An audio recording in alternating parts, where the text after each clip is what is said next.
존 듀이에 대하여 설명하겠습니다. 존 듀이는 1859년에 태어나서 1952년에 세상을 떴습니다. 93세를 살았군요. 아주 오래전 사람입니다. 이분은 아들 4명 중 셋째 아들로 태어났다고 알려져 있습니다. 그런데 이 존 듀이의 이제 첫째 형과 둘째 형이 아마 일찍 세상을 떴던 모양입니다. 그리고 어머니는 칼빈주의 교회로 이제 개종해서 신앙생활을 했고요. 아버지는 남북전쟁 기간 동안에 미국에서 이걸 시빌 워라고 부르죠. 우리는 남북전쟁이라고 번역을 하지만 사실은 뭐 미국 내전입니다. 이 기간 동안에 이게 아마 1861년에서 1863년 사이에 있었던 미국 전쟁인데 북군에 가담해서 종군을 했고 전쟁 뒤에는 담배 가게를 운영했다라고 알려져 있습니다. 뉴 잉글랜드라고 하는 지역은 미국 북동부에 있는 이와 같은 6개의 주를 말합니다. 이 6개의 주 중에 하나가 여기에 버몬트 주가 있어요. 이 버몬트 주에 벌링턴이라는 도시가 있고 이제 거기에서 태어났습니다. 존 듀이는 16살 때 아주 어린 나이죠. 이른 나이에 버몬트 대학에 입학해서 4년 공부를 하고 1879년에 졸업했습니다. 듀이는 25살 때에 존스 홉킨스 대학에서 박사학위를 받습니다. 존스 홉킨스 대학은 의과대학으로 유명한 대학인데 미국 메릴랜드주에 볼티모어라는 도시가 있고요. 그 볼티모어라는 도시에 이 대학이 있습니다. 이게 1884년의 일입니다. 그런데 이 해에 우리나라에서는 갑신정변이라 불리는 우리 개혁가들의 쿠데타가 있었습니다. 그리고 보빙사가 미국에 가서 머문 기간이 1883년 9월부터 12월경까지니까 아마 이 시기에 우리 아마 보빙사가 워싱턴 DC에서 머물렀을 것이므로 존스 홉킨스 대학에 다닌 듀이가 혹시 우리 보빙사 일행을 목격했을지도 모를 일입니다. 그렇게 멀지 않으니까요. 이 볼티모어하고 워싱턴 DC가요.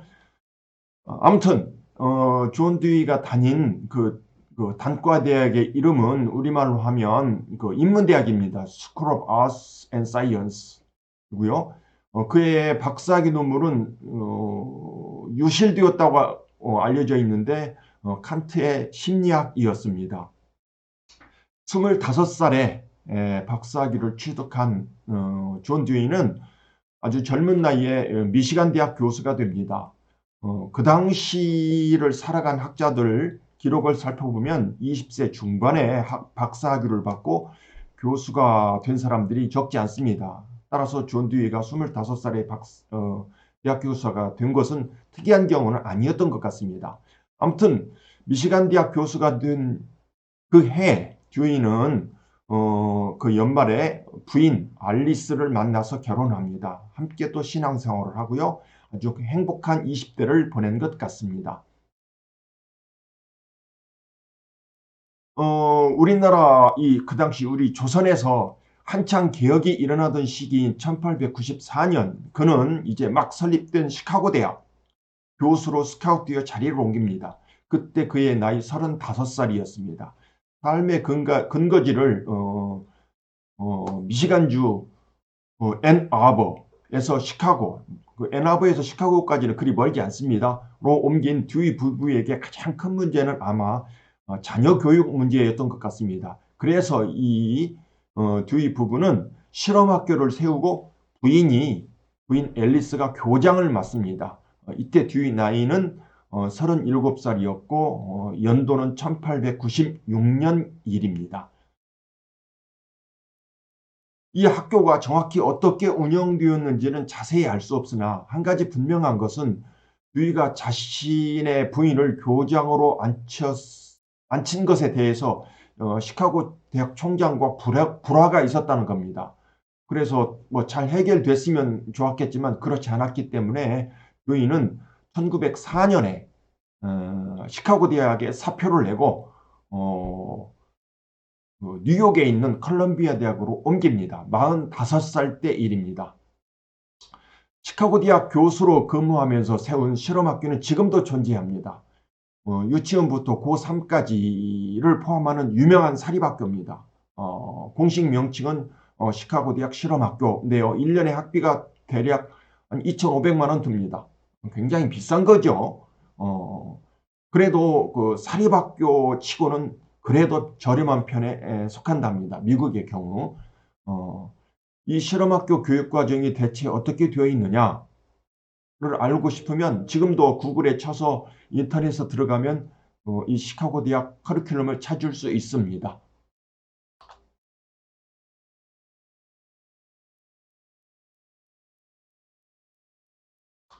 이 대학 홈페이지, 이 대학이 아니라 이 실험학교 홈페이지에 가면 영어로 이렇게 쓰여져 있습니다. 우리 학교의 커리큘럼은 확고하게 정해져 있지 않다. 이것은 항상 변한다. 늘 발전한다. 그러나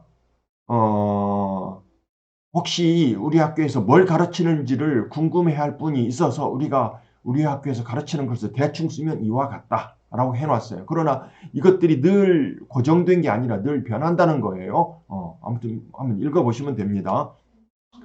시카고 대학에 사표를 낸 듀이는 어렵지 않게 뉴욕의 컬럼비아 대학의 교수 자리를 얻을 수 있었습니다.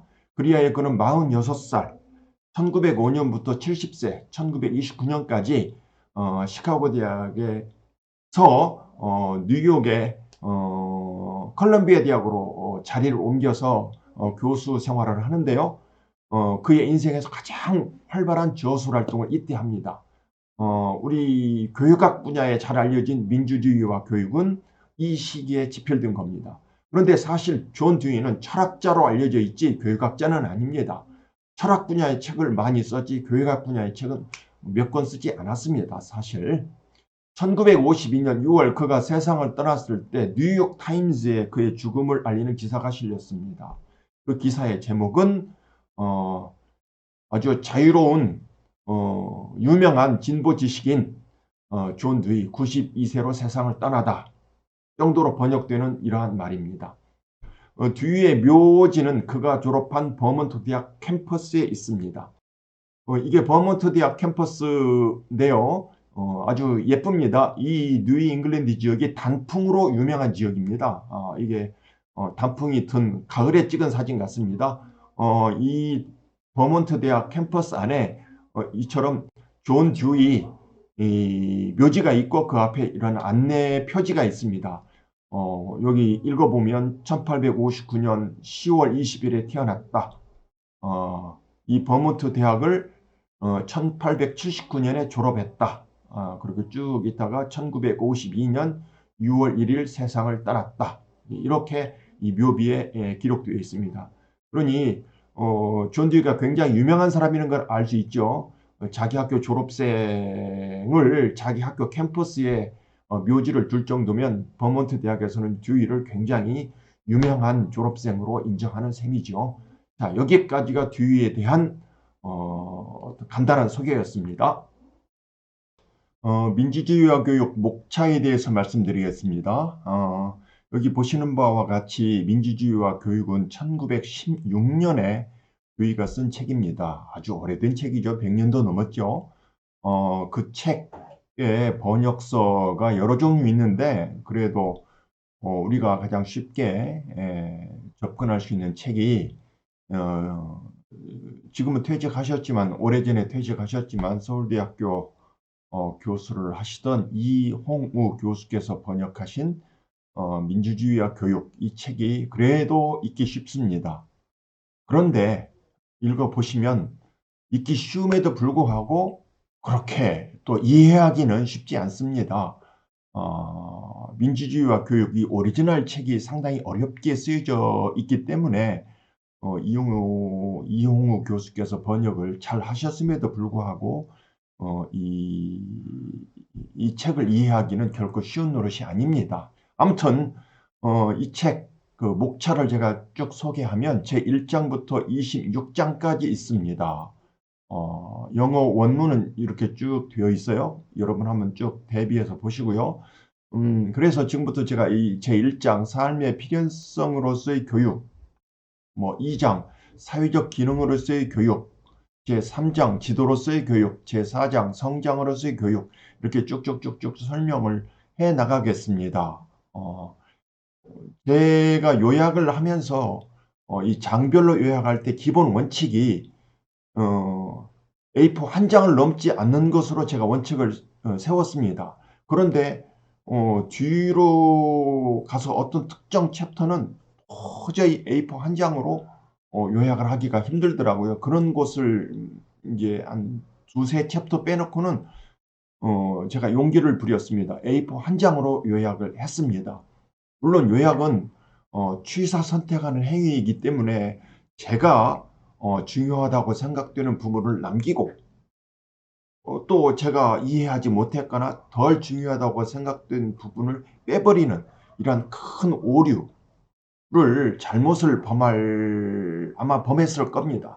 그걸 감안하셔서 민주주의와 교육을 한번 쭉 제 요약을 보시고 가장 좋은 방법은 이 책을 날 잡아서 한번 읽어보시면 되겠습니다. 자, 여기까지가 민주주의와 교육 목차입니다. 제가 이 26개를 다 읽지 않겠습니다. 민주주의와 교육 제1장의 제목은 삶의 필연성으로서의 교육입니다. 영어 원제목은 Education as a Necessity of Life입니다. 제1장에서 듀이는 삶을 생물학적 삶과 사회적 삶으로 구분한 뒤에 생물학적인 삶은 생식과 영양에 의해서 지속되고 사회적 삶은 교육에 의해서 지속된다라고 말하고 있습니다. 너무 당연한 말이죠. 교육의 수단은 대화, 즉 의사소통입니다. 줄여서 말하면 교육은 대화입니다. 대화를 효율적으로 더 잘하기 위해 우리는 순전히 대화만 하는 장소를 만들었는데 유인은 이를 학교라고 부릅니다. 학교에서 교사는 일상생활을 소재 삼아 학생과 대화하는 것이 가장 좋습니다. 여기서 핵심은 일상생활이에요.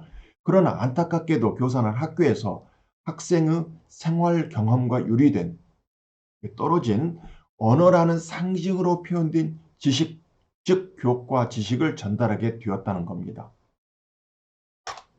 학교에서 교과 지식을 전달하는 것이 교육이라는 생각이 요즘 주류를 이루고 있습니다.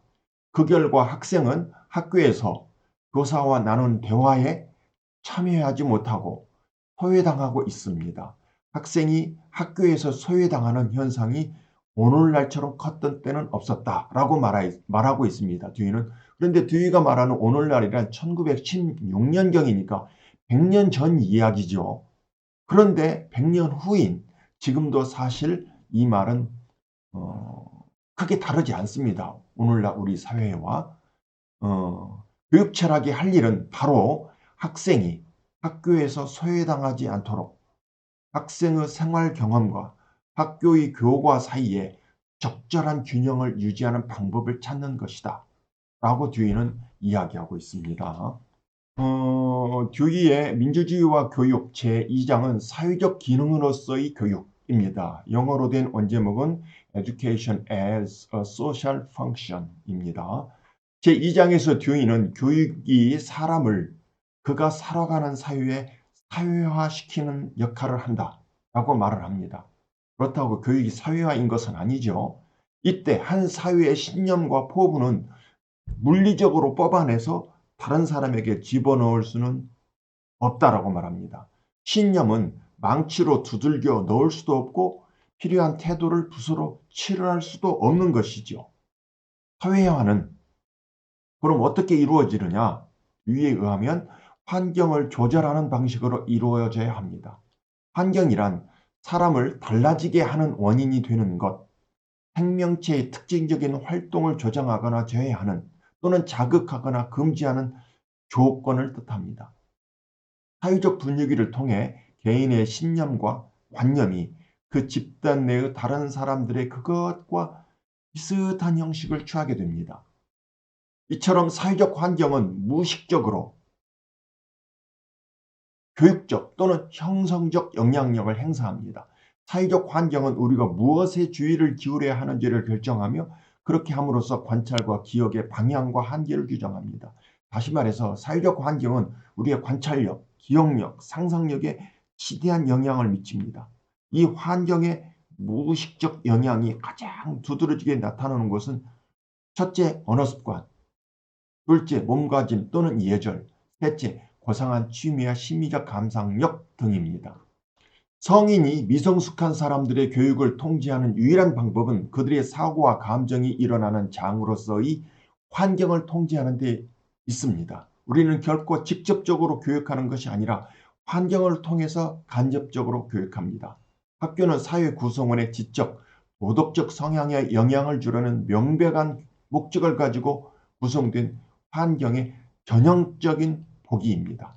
다시 말하면 학교는 미성숙한 자의 능력을 길러주는 일을 전담하는 특별한 사회적 환경이라는 겁니다.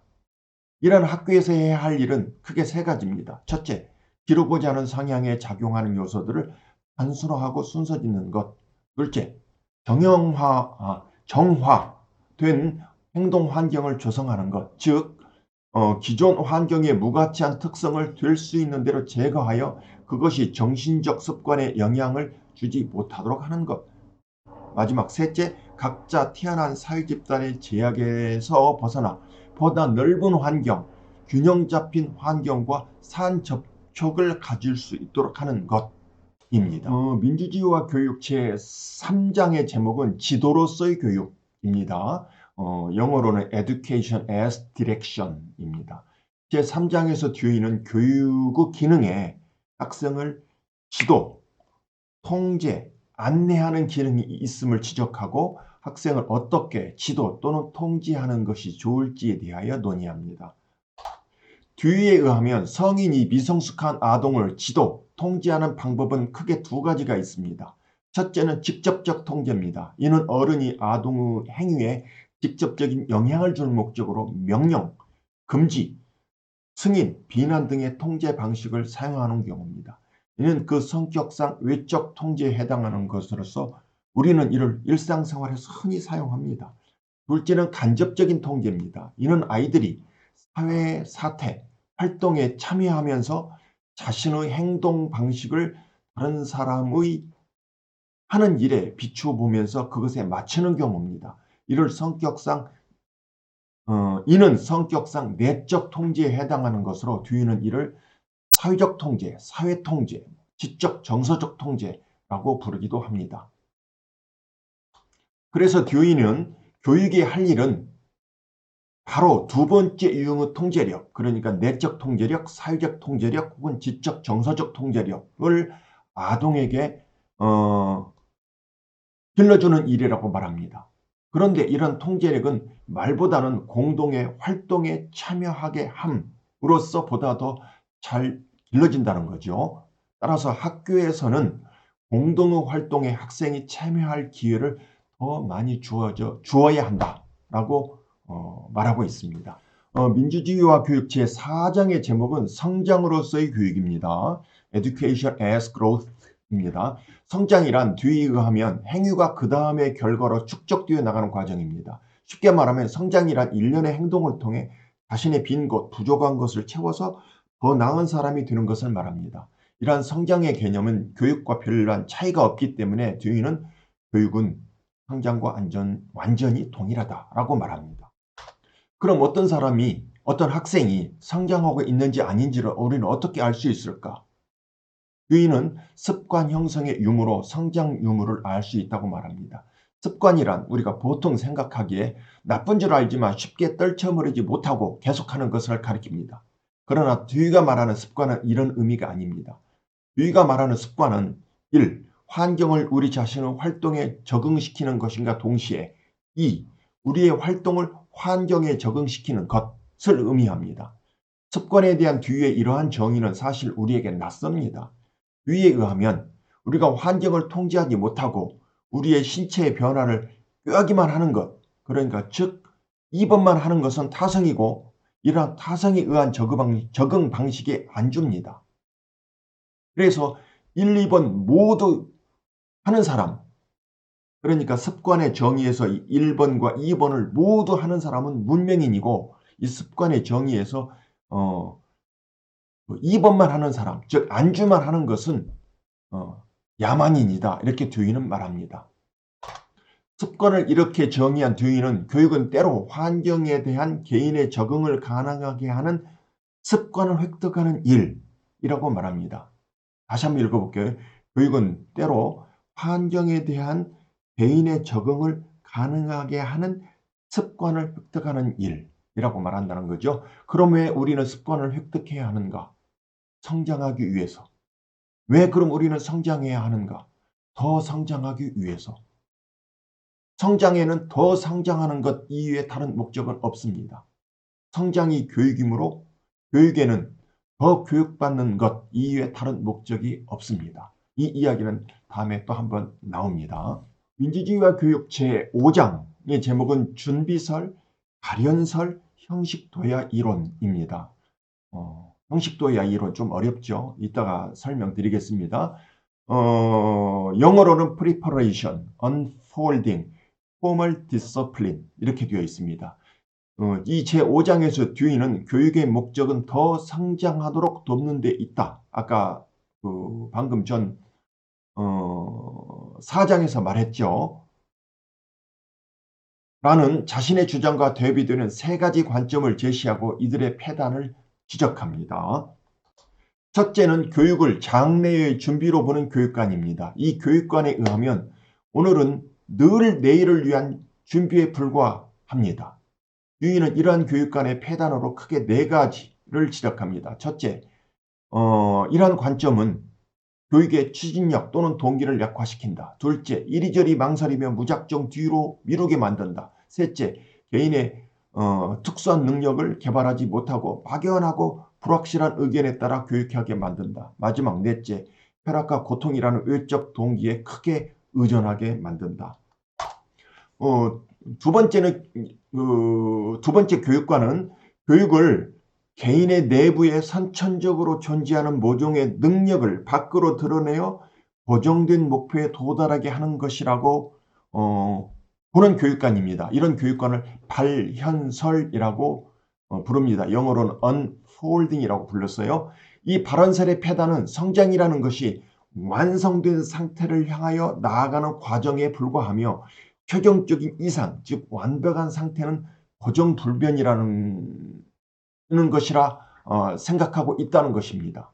발현설 추종자들에게 성장은 그 자체가 목적이 아니라 숨겨져 있는 어떤 것을 바깥으로 드러내는 수단에 불과합니다. 이들은 숨겨져 있는 최종적인 이상을 대신할 모종의 대용물을 찾을 수밖에 없는데, 프로벨은 물체나 행동에 갖는 신비한 상징적 가치를 대용물로 삼았고, 헤겔은 기존의 제도를 대용물로 삼았습니다.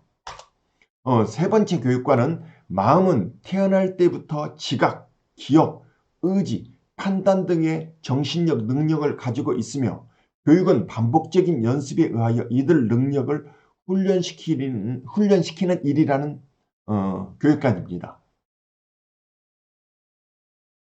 이를 형식도야 이론이라고 부르는데, 이 이론의 폐단은 이 이론에서 가정하는 능력들이 상호간에 또한 그 적용 대상인 자료와 유리되어 있다는 것입니다. 한마디로 학습한 능력이 실생활에 전이되지 않는다는 것입니다. 그런데 이 형식도야 이론에 대해서는 앞으로 자세하게 설명할 때가 있으므로 이 제5장에서는 이 정도로 마치겠습니다. 뒤에 민주주의와 교육 제6장은 보수적 교육과 진보적 교육입니다. 영어 원제목은 Education as Conservative and Progressive입니다. 제6장에서 듀이는 마음 형성설, 반복설, 경험 재구성설을 소개합니다. 마음 형성론자, 대표자가 헤르바르트 독일 사람인데요. 그들은 형식 도야 이론을 부정하면서 교육은 내부로부터의 개발도 아니요 마음에 이미 들어있는 능력을 훈련하는 일도 아니라고 생각합니다. 이들은 교육이 외부로부터 제시된 교과를 수단으로 해서 내용의 연합 또는 관련을 확립함으로써 마음을 형성해주는 일이라고 생각합니다. 이 마음 형성설의 대표자인 헤르바르트 위대한 공헌은 가르치는 일을 전례답습이나 우연의 영역에서 건져냈다는 것입니다. 그는 가르치는 일이 순간순간 일어나는 교사의 영감과 전통에 대한 명정으로 뒤번복된 상태에서 이루어지는 것이 아니라 명확하게 결정된 목적과 절차에 따라 진행되는 의식적 노력이라고 파악했습니다.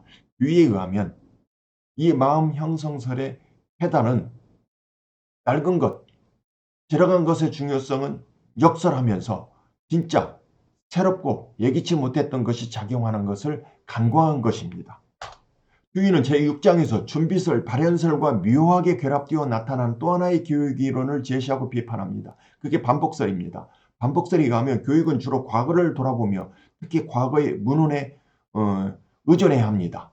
이 이론의 폐단, 즉 과거의 기록과 유물을 교육의 주둔 자료로 삼는 것의 잘못은 그것이 과거와 현재 사이의 중요한 관련을 단절시켜서 과거를 현재에 대비되는 것으로 또 현재를 과거의 부질없는 모사품으로 만든다는 데 있습니다. 이 반복설에 따라 교육된 사람들은 현재의 울퉁불퉁한 세계를 벗어나서 상상 속의 매끈한 세계에서 살려고 할 뿐 과거의 자원을 써서 현재의 울퉁불퉁한 부분을 바로잡으려 하지 않는다는 것입니다. 듀이는 마음 형성설, 반복설과 대비되는 관점으로 경험 재구성설을 제안합니다. 말이 좀 꼬이네요. 이 이론에 의하면 교육은 경험의 끊임없는 재조직 또는 재구성입니다.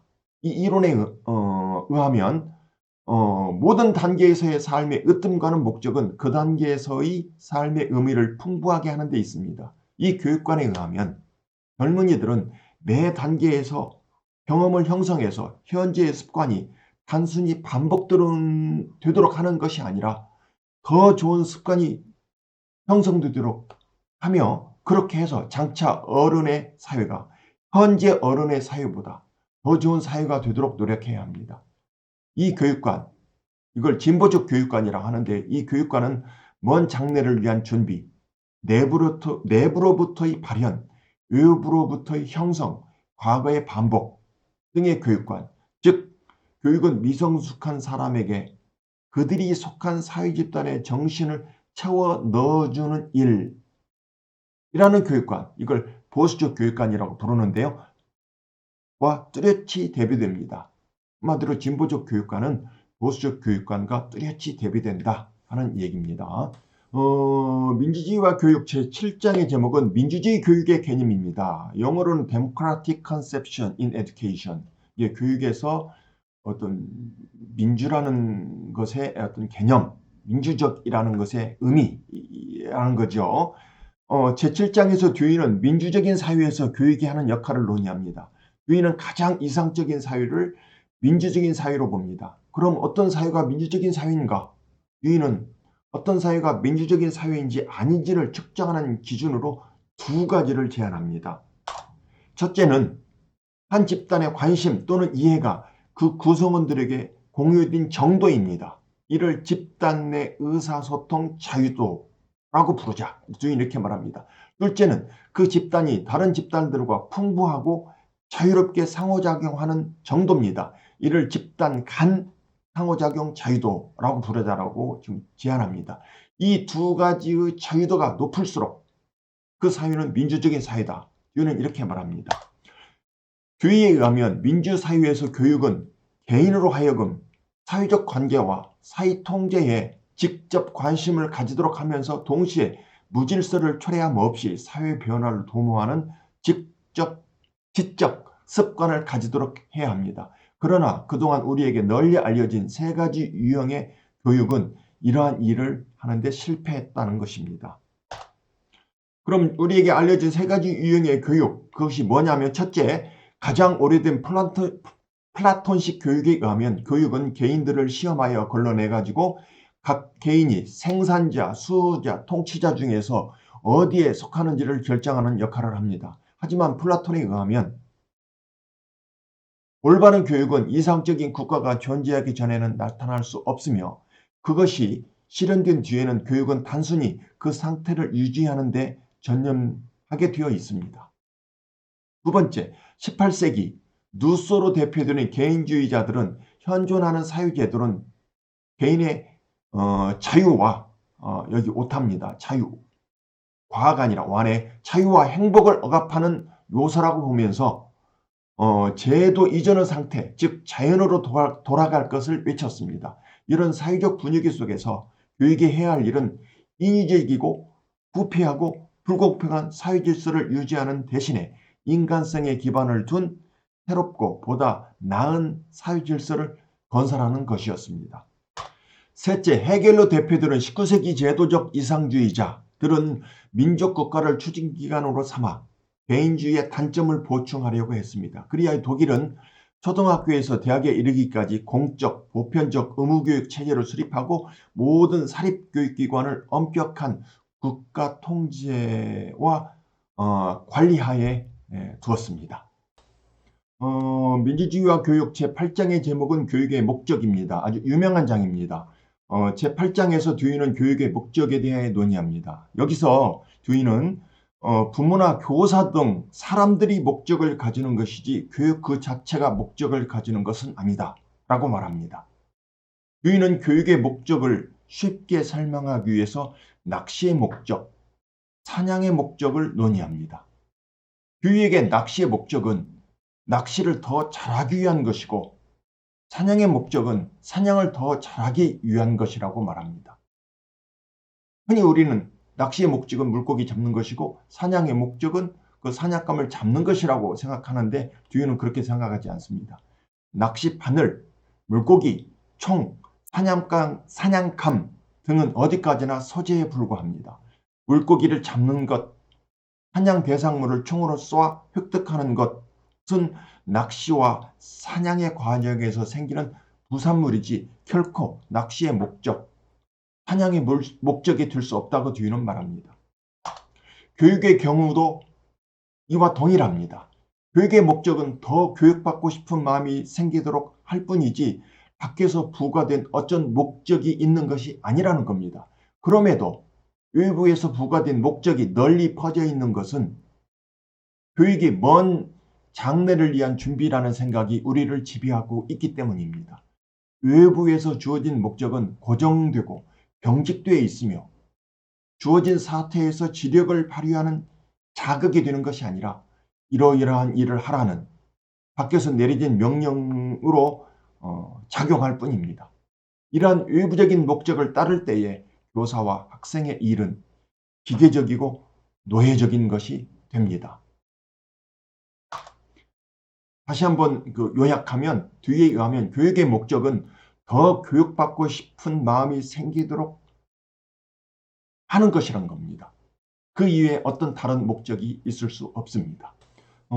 민주주의와 교육 제9장의 제목은 교육 목적으로서 자연적 발달과 사회적 효율성입니다. 9장에서 듀이는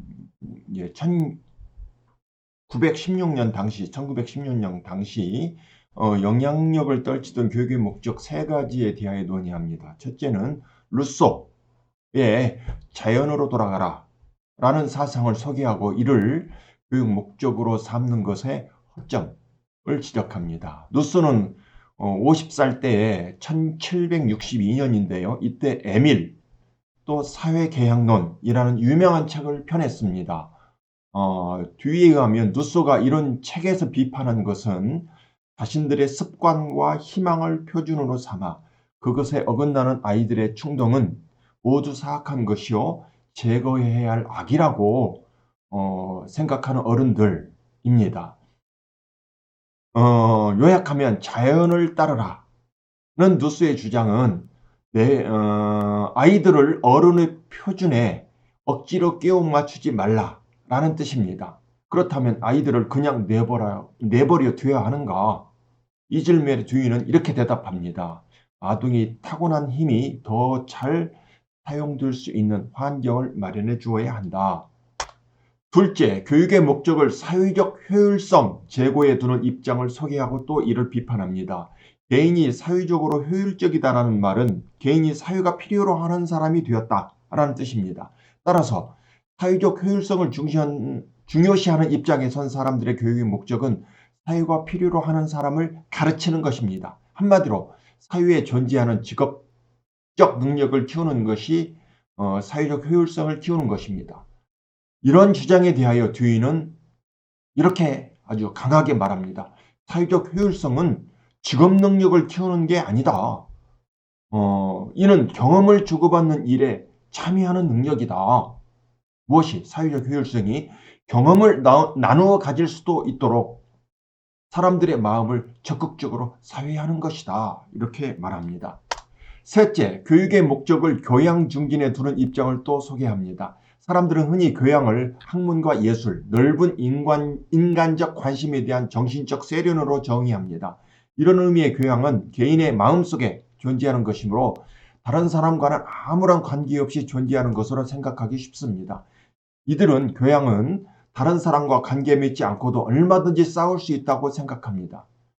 그러나 듀이에 의하면 교양은 의미 지각의 범위와 정확성을 부단히 향상시키려 나가는 능력입니다.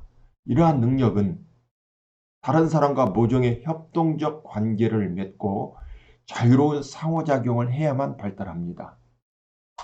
방금 이제 듀이가 사용한 아주 중요한 용어, 이 상호작용이라는 말을 썼는데요. 듀이가 말하는 상호작용이라는 그 용어의 의미를 조금 부연 설명할 필요가 있습니다. 듀이 책을 읽다 보면 상호작용이라는 말이 많이 나옵니다.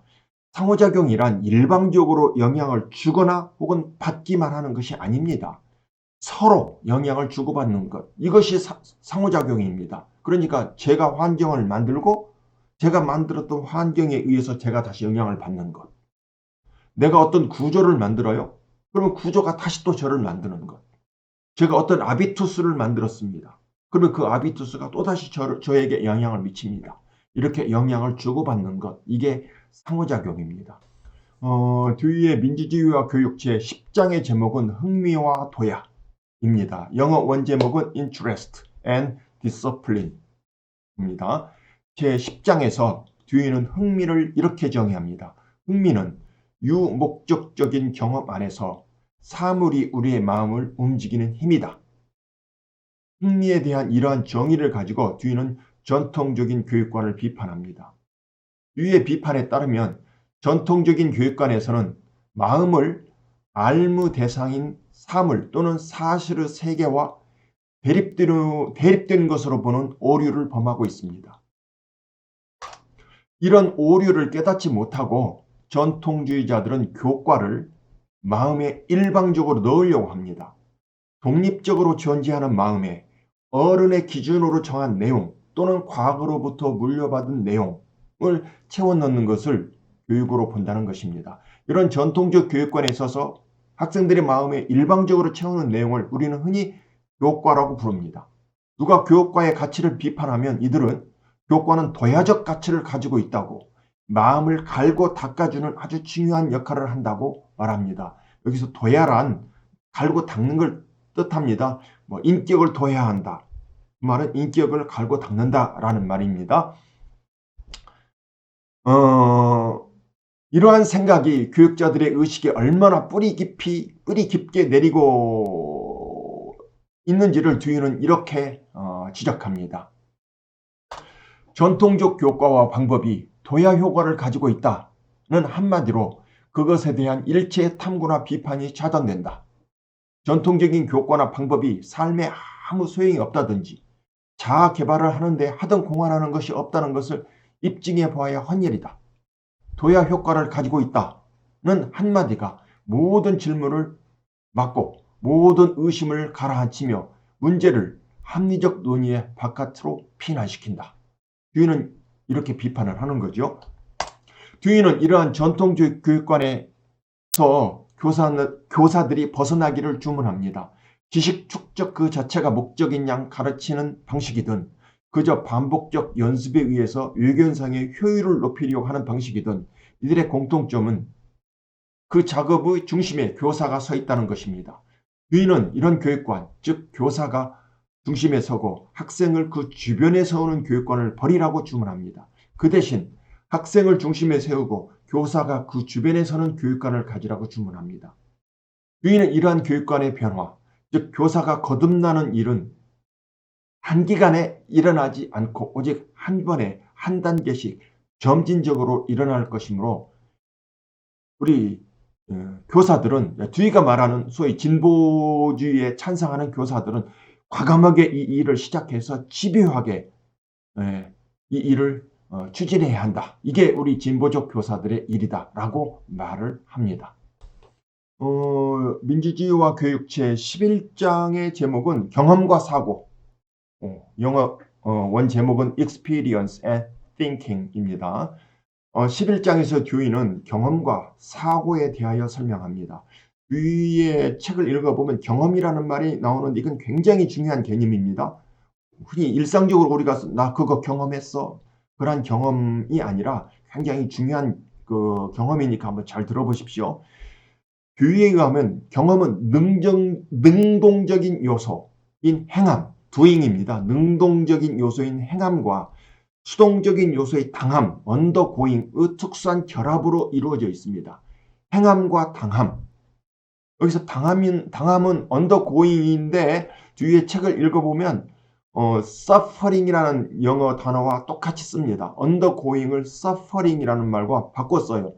suffering은 고통입니다. 그러니까 당함은 고통이에요. 이게 어떤 때는 이 당함이 그렇게 유쾌하지 않을 수도 있어요. 아무튼 이 경험이라는 것은 내가 어떤 것을 능동적으로 하고 그 결과 저쪽에서 나에게 무엇이 오고 그걸 나는 겪고 이 두 개가 특수한 이 두 개가 특수하게 결합된 상태, 이 두 개를 경험이라고 부른다 그런 겁니다. 예를 들어 유럽 여행에서 좋은 혹은 나쁜 경험을 했다고 할 때에 이 경험 속에는 능동적인 요소의 행함과 수동적인 요소의 당함 요소가 들어있다고 보아야 합니다. 우리는 행함과 당함 사이의 관련을 파악하려고 노력하는데 이를 듀이는 사고라고 부릅니다. 달리 말하면 사고란 우리가 하는 일과 그것에서 나오는 결과 사이의 관련을 구체적으로 파악하려는 의도적인 노력입니다. 사고의 결과, 지식이 생기고 이 지식은 또 다른 사고에 활용됩니다.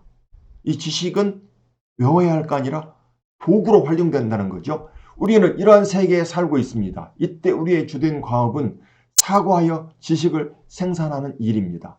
누가 만들어 놓은 지식을 단순히 외우는 일은 우리가 해야 할 일이 아닙니다. 마음과 신체, 마인드 바디가 분리되어 있다고 주장하는 심신 이원론에 따르면 지식은 마음을 통해 습득되는 것인지 이 신체를 통해 습득되는 것이 아닙니다. 따라서 심신 이원론을 믿는 교사는 학생의 신체적 활동을 억압하는 데에 대부분의 시간을 보냅니다. 공부는 그냥 책상에 앉아서 머리만 써서 하는 것이라고 생각한다는 거죠. 듀이는 이러한 심신 이원론에 찬성하지 않습니다. 듀이는 마음과 신체는 분리될 수 없는 것이며 신체 활동을 통한 경험에서 지식이 나온다고 봅니다. 이런 관점에서 듀이는 수업 시간에 활발한 신체 활동을 장려합니다. 민주주의와 교육 제12장의 제목은 교육에 있어서 사고입니다. Thinking in Education. 제12장은 다른 장에 비하여 상대적으로 굉장히 얇습니다. 하지만 이 장에는 수업 방법과 관련하여 교사들이 깊이 음미해야 할 많은 명언들이 수록되어 있습니다. 듀이 민주주의의 교육을 많은 사람들이 인용을 해요. 그런데 이 12장에서 많이 인용한다는 뜻입니다. 듀이는 학교가 할 수 있고 또 해야 하는 것은 오로지 사고하는 능력을 길러주는 것이라고 이 12장에서 선언합니다. 학생이 사고하게 하려면 어떻게 해야 되느냐? 이 질문에 대한 듀이의 대답은 간단합니다. 학생이 경험하게 하라. 경험이란 행함과 당함의 한 쌍이라고 그랬어요. 이 두 개의 관련 사이에서 사고가 일어난다고 그랬잖아요. 그러니까 경험하게 하라. 이것이 듀이의 대답입니다. 교과를 가르치지 말고 경험하게 하라. 는 입장을 취하는 듀이는 수업 방법과 관련하여 다음과 같은 주옥 같은 명언을 남깁니다.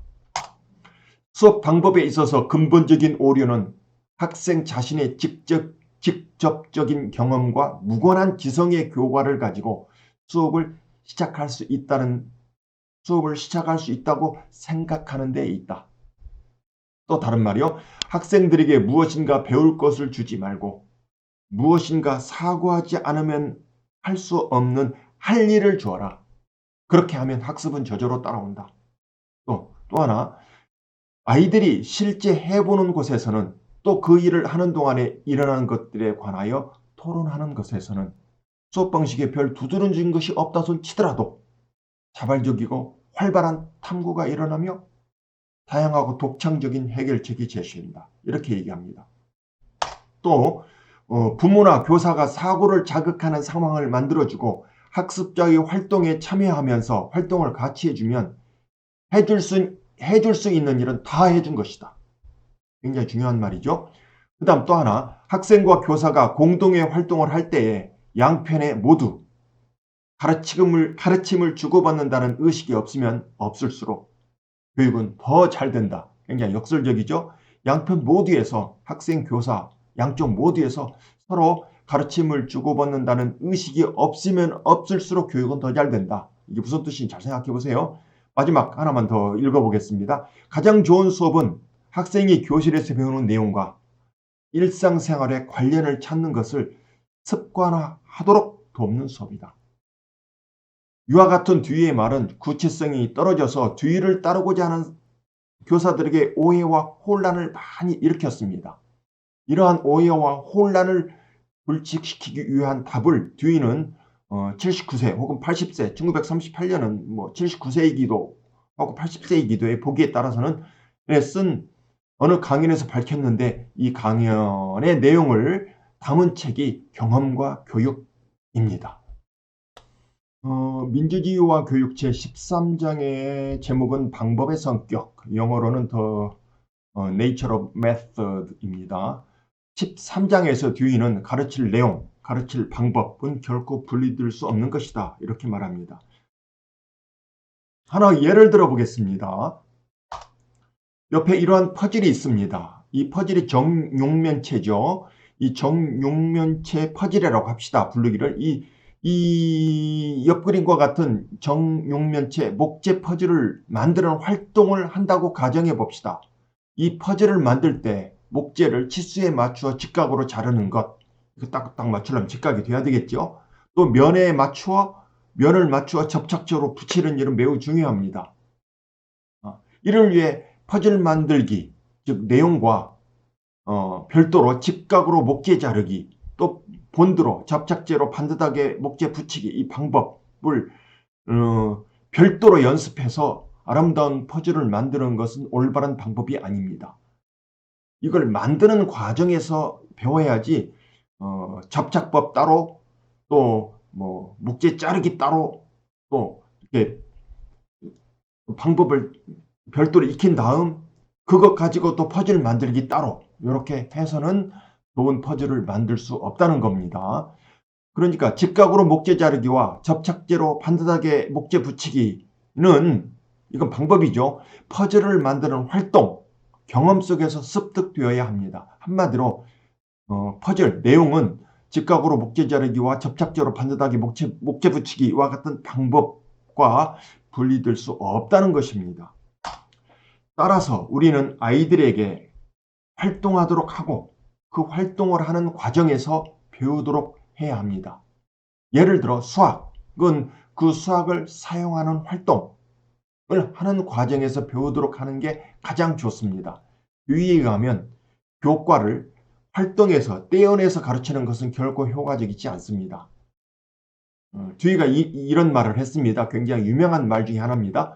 정답을 내는 것이 아닌 지적 과정의 질이 교육적 성장의 기준이라는 것을 모든 교사들이 깨닫는다면 그야말로 교육의 혁명이라고 불러도 좋을 결과가 나타날 것이다. 이거 굉장히 한번 음미해 볼 만한 가치 있는 말이죠.